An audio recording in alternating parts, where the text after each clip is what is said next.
பிரிட்டனில் உங்களுக்கு பிடித்தமான இல்லங்களை சொந்தமாக்கிக் கொள்ள எப்பொழுதும் நாடுங்கள் Sri estate agent accountancy and tax. எங்களை மிக விரைவாக சந்திக்கும் போது நாங்கள் மிக விரைவாக உங்களுக்கு அந்த வீட்டு பிரச்சனையை தீர்த்து உங்களுக்கு ஒரு சொந்த வீட்டுக்காரராக நாங்கள் மாற்றி அமைச்சு தருவோம். 333 ரெய்னர்ஸ் லேன், பினா.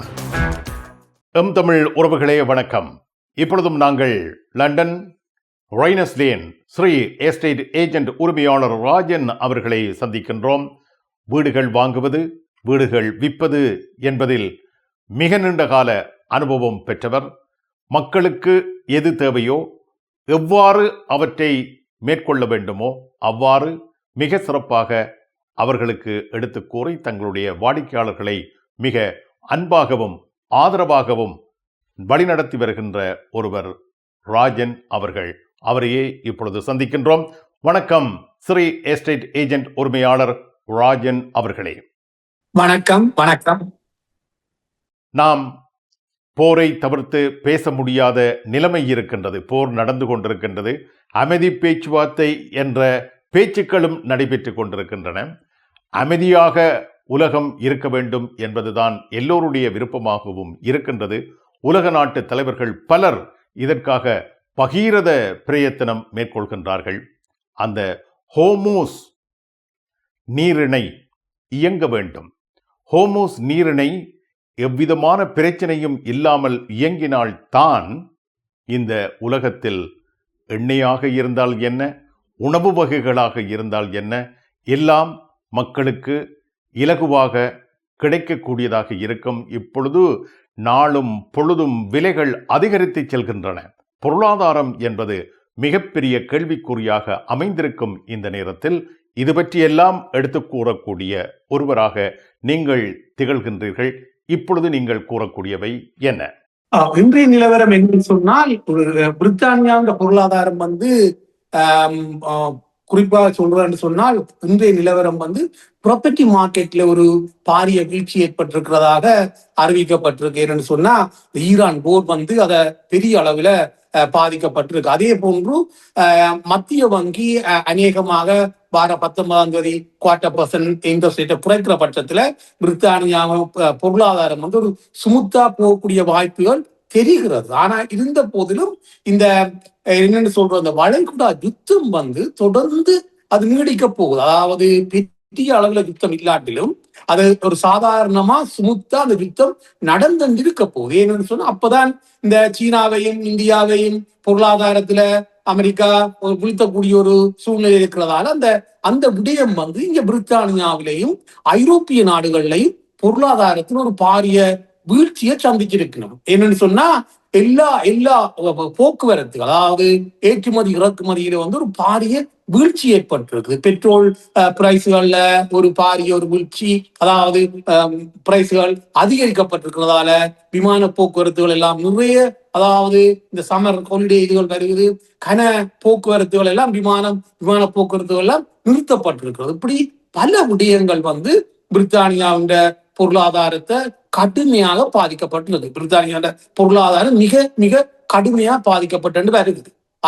அதுக்காக இன்னும் கடுமையாக மக்கள் மத்தியில சுமையை குறைக்கணும்ன்றதுக்காக வேண்டி உண்மையாகவே மத்திய வங்கி உண்மையாகவே பிரித்தானியா இன்ஃப்ளேஷன் குறைஞ்சிருக்கான்னு கேட்டா என்ன பொறுத்தவரையில நான் இல்லை என்றுதான் சொல்லுவேன். ஆனா மத்திய வங்கி இன்ஃப்ளேஷனை குறைச்சிருக்கு.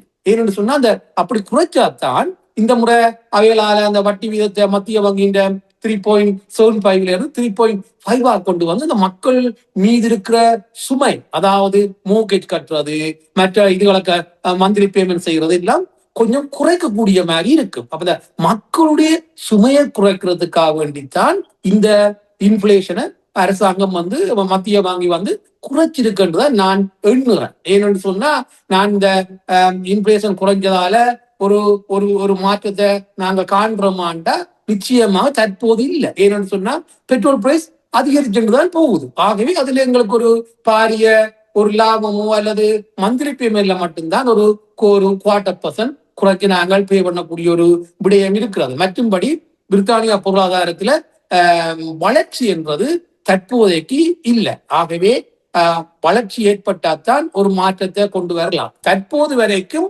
பிரித்தானியாவில மக்களுக்கு இந்த சும கூடிக்கொண்டு போவதை ஒழிய மற்றும்படி சும குறையே இல்லை. இதுல நாங்கள் ஒரு தெளிவா நாங்கள் பார்க்கிறோம். தமிழ் மக்களை பொறுத்தவரையில இதால மந்த்லி பேமெண்ட், அதாவது மோர்கேஜ் பேமெண்ட்கள்ல வருகிற மாதங்கள்ல ஒரு 1/4% குறையக்குள்ள கொஞ்சம் ஒரு என்னன்னு சொல்றது ஒரு 50 பவுனோ 100 பவுண்ட்ஸோ குறைச்சு இந்த மந்த்லி பேமெண்ட் அப்படியான ஒரு சுமையலைத்தான் அரசாங்கம் குறைச்சிருக்கே ஒழிய மற்றும்படி அரசாங்கத்தாலேயே பல விடயங்களை செய்ய முடியாம இருக்கு. ஏன்னு சொன்னா பொருளாதாரம் ஒரு பாரிய வீழ்ச்சியை நோக்கி போய் கலந்துருக்கு.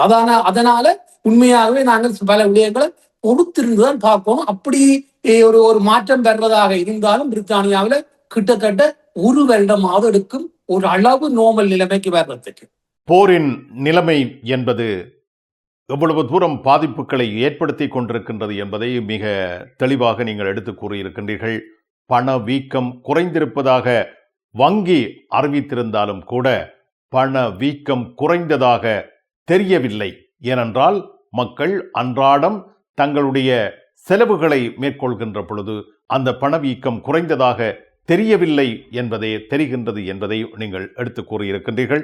இந்த சந்தர்ப்பத்திலே நிலைமை இவ்வாறு இருக்கின்ற பொழுது வீட்டு விற்பனை என்பது, வீடுகள் வாங்குவது என்பது எவ்வகையில் இருக்கும் என்று நீங்கள் எடுத்து கூறுவீர்களா?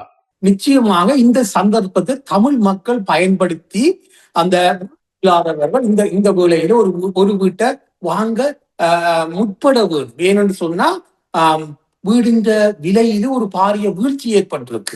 ஆகவே தமிழ் மக்கள் பொருளாதார விடயங்களை கவனிக்காம, அதாவது வீடு இல்லாதவர்கள் கட்டாயமாக முதல் வீட்டை இந்த வேளையில வாங்க முற்பட வேணும். ஏன்னு சொன்னா தற்போது லண்டனுக்குள்ள நீங்க பாத்தீங்கன்னு சொன்னா நிறைய ப்ராப்பர்ட்டி, அதாவது நிறைய வீடுகள் விற்க மார்க்கெட்டுக்கு வந்திருக்குது.